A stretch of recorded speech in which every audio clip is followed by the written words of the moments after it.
Ya, Shalom Bapak Ibu, selamat pagi. Kita bertemu lagi hari ini Minggu 29 Juni. Wah, tidak terasa kita sudah di penghujung daripada bulan ini ya. Ya, masih ada besok tanggal 30. Baik, Bapak Ibu Saudaraku.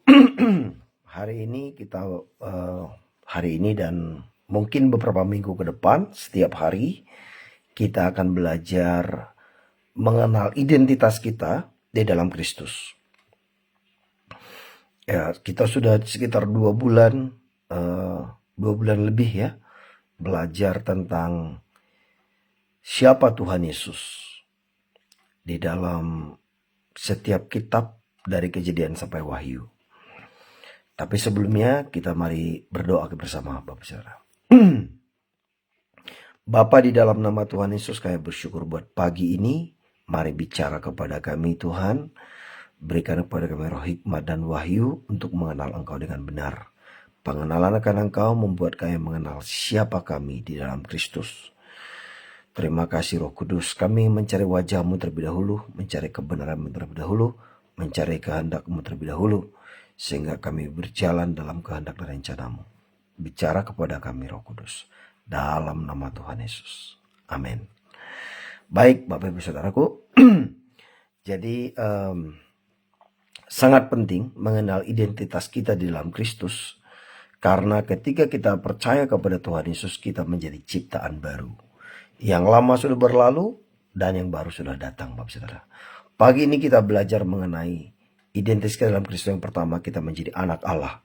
Menjadi anak Bapa di surga. Karena rohnya Dia taruh dalam kita, sehingga kita bisa berseru, "Ya Aba, ya Bapa." Tidak semua orang bisa memanggil Tuhan sebagai Bapa, kecuali Roh Kudus yang membuat kita melakukannya, Bapak Saudara.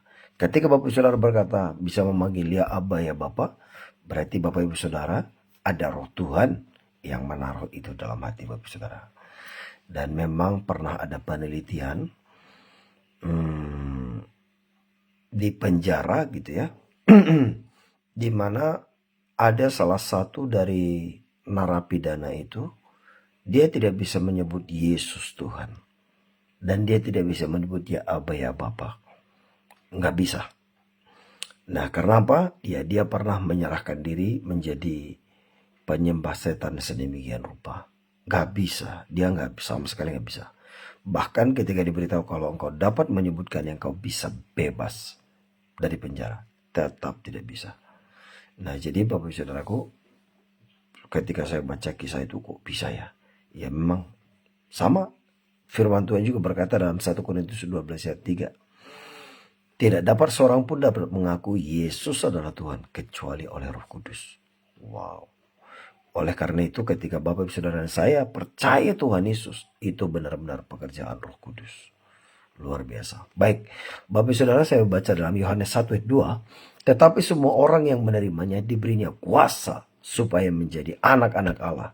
Yaitu mereka yang percaya kepada nama Yesus. Kamu percaya kepada namanya. Karena ini berbicara mengenai Tuhan Yesus. Oke, jadi ini dari ayat 1 kan dikatakan pada mulanya adalah firman. Firman itu bersama-sama dengan Allah. Firman itu adalah Allah. Segala sesuatu dijadikan oleh firman. Tanpa firman tidak ada sesuatu pun yang telah jadi. Firman itu datang kepada kepunyaannya, tetapi kepunyaannya tidak menerima dia. Baru muncul ayat 12 ini.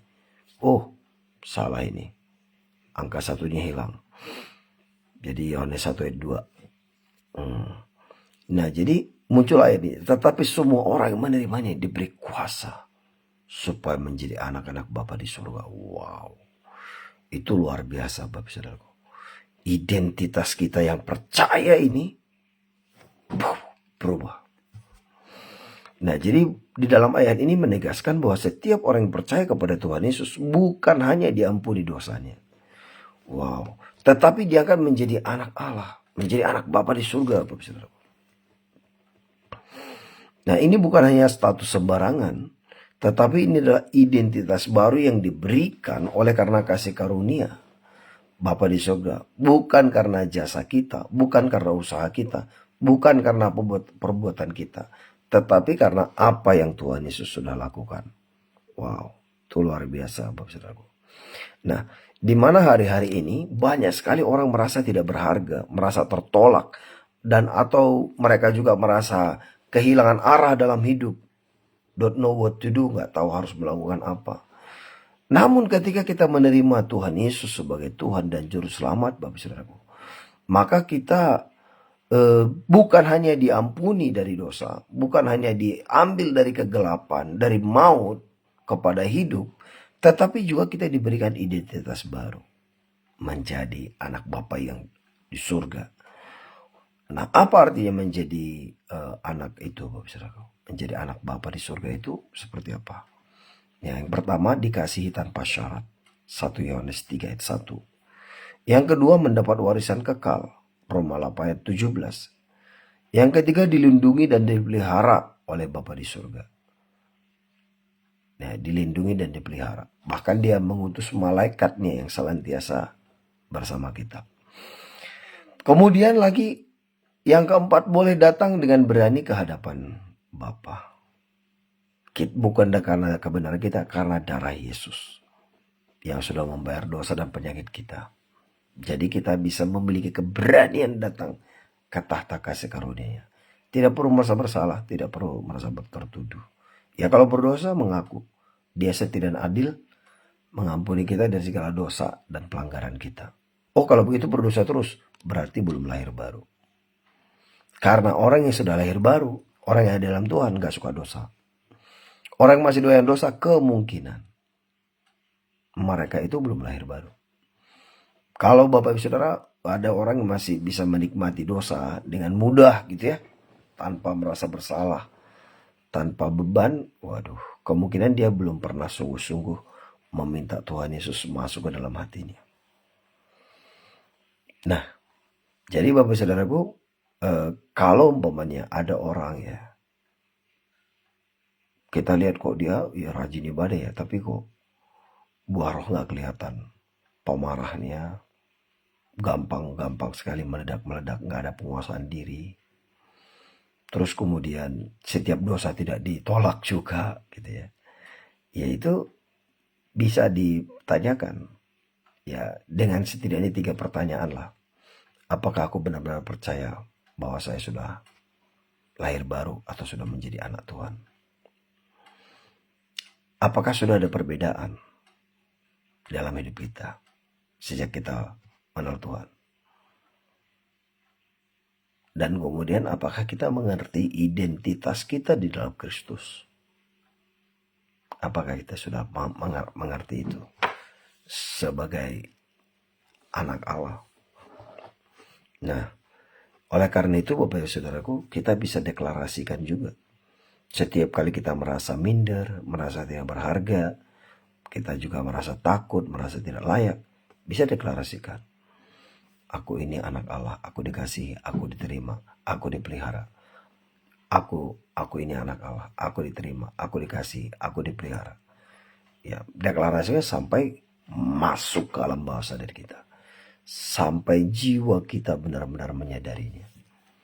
Karena kadang-kadang ya itu, kenapa ada orang malu, takut, minder, tidak percaya diri gitu ya. Merasa tidak berharga, merasa tertolak. Itu kan juga gara-gara pola asuh kan. Pola asuh mengalami ketidakadilan sampai masuk ke alam bawah sadar. Sehingga merasa diri tidak berharga. Apalagi mungkin dulu waktu kecil hanya gara-gara buat kesalahan. Ya katakanlah pecahin kan piring. Kamu dijual pun gak bisa beli piring ini contohnya. Akhirnya dia merasa, loh hargaku seharga piring. Ya kan, loh kok piring lebih berharga daripada aku. Ya jadi dia merasa tertolak. Nah jadi memang Bapak Saudaraku, gambar Bapa itu rusak di bumi ini. Jadi ya banyak juga bahkan beberapa hamba Tuhan ya. Kalau mereka belum dipulihkan 100%, ada bukan beberapa, ada beberapa. Ada dulu kesaksiannya, udah pelayanan Bapak Saudaraku. Tapi Dia nggak pernah bisa panggil Tuhan itu Bapa. Dia bisa panggil Tuhan Yesus, nggak ada masalah. Dia panggil Roh Kudus, nggak ada masalah. Tapi ketika panggil Tuhan itu Bapa, nggak bisa. Ternyata pernah mengalami suatu masalah di masa lalu, ketika dia masih remaja, dia itu ya pengen lah, biasa lah ya, kenakalan remaja gitu ya, pengen buktikan diri dengan teman-teman, pengen happy-happy, pesta dengan teman-teman. Dia curi salah satu anak babi orang tuanya. Dia jual, mereka pesta, saudara. Wah, ketika bapaknya tahu ada anak babi hilang, anak dicari. Ini pasti kamu kan. Dipukulin sedemikian rupa, saudara. Sudah minta ampun, mohon. Papanya masih tidak berhenti. Terakhirnya dia diikat di kayu. Kamu hanya bikin rugi. Babi itu dikasih makan, habis itu bisa dijual. Kamu selalu minta duit, merugikan, semua yang buruk disampaikan. Sumpah serapah keluar, Bapak Saudara. Jadi kamu masih makan. Nah, ini bagian yang paling sulit, Bapak Saudara. Orang tuanya nggak tahu kenapa dia sabit telinganya, putus makan ini. Bapak Saudaraku, gimana ya? Habis itu bapak kandung lakukan begitu. Habis itu suruh Tuhan, panggil Tuhan itu Bapa. Waduh, gak mudah ya. Itu butuh pelayanan pelepasan, Bapak Saudara. Butuh counseling pribadi untuk bisa benar-benar lepas dari trauma itu. Terakhirnya dia memutuskan mengampuni papanya. Dia berkata itu seperti ada satu yang plong, boom, beban yang terangkat hilang. Ketika dia pulang ke kampung, papanya gemeteran. Papanya berpikir dia akan balik untuk balas dendam. Tapi justru dia peluk papanya, bilang, Papa, aku mengampunimu, aku mengasihimu. Bapak Ibu Saudaraku, ya khususnya buat orang tua ya, buat bapak khususnya. Sering sekali kita yang membentuk iman anak-anak kita. Kenapa sekarang banyak orang juga sulit beriman? Ya pola asuh. Dari kecil sering dibohongin. Sering dibohongin itu. Terus kemudian bapak yang kelihatan nih sering bohong. Terus kemudian nanti berdoa, Bapak di surga. Iya dong, Bapak yang di surga aja gak pernah lihat. Bapak di surga pernah lihat ini. Bapak di bumi yang kelihatan ini sering bohong nih. Bagaimana beriman, Bapak Saudara? Sulit. Nah karena itu ya, buat orang tua khususnya Bapak, kita itu berperan untuk membawa anak kita itu bisa mengenal gambar Tuhan. Gambar Bapak di dunia ini, dua jenis ini rusak tuh. Satu otoriter, yang kedua Bapak gampangan. Bapak gampangan itu ya apa-apa ya tanya mamamu. Oh ya boleh, tanya mamamu. Gitu ya. Nah, dalam segala, tapi mereka tidak mendidik, Bapak Saudara. Wah itu bahaya itu. Nah jadi kenalin Bapak Saudaraku, kita itu punya Tuhan itu bukan hanya sebagai Bapa, dia juga ya dia Bapa, dia Raja, dia Hakim, dia investor, he is everything, Bapak Saudaraku. Kita boleh mengenali dia. Salah satu kita punya identitas ya anak. Tapi anak bukan berarti kalau salah dibiarin, Bapak Saudara. Dia sesah, dididik juga. Kecuali kalau anak gampang dibiarin. Seperti itu Bapak Saudara, mari sadari identitas kita sebagai anak Bapa di surga. Amin. Kita berdoa. Bapa, di dalam nama Tuhan Yesus kami bersyukur buat pagi ini, bahwa Engkaulah Bapa yang baik. Terima kasih untuk panggilan dan pilihan-Mu dalam hidup kami. Mari bawa kami untuk mengenal Engkau lebih dalam lagi. Mengenal Yesus Kristus Tuhan kami. Sehingga kami mengenal identitas kami dengan benar. Terima kasih Bapak, bangkitkan roh-Mu di dalam kami. Biar semua yang sakit disembuhkan. Semua yang lemah dikuatkan. Semua yang terikat dilepaskan. Semua yang beban berat diberi kelegaan. Terima kasih Bapak, terpujilah nama-Mu. Saat ini kami terima berkat kami dengan utuh dan sempurna. Terobosan, kelimpahan, kemudahan dan kemurahan Tuhan dan manusia turun dalam hidup kami. Terima kasih Bapak, kami bersyukur. Dalam nama Tuhan Yesus kami berdoa. Haleluya. Amin, amin, amin, amin. Amin Bapak Saudaraku, selamat beraktivitas, selamat melayani. Selamat hari Minggu, Tuhan Yesus memberkati. Salam.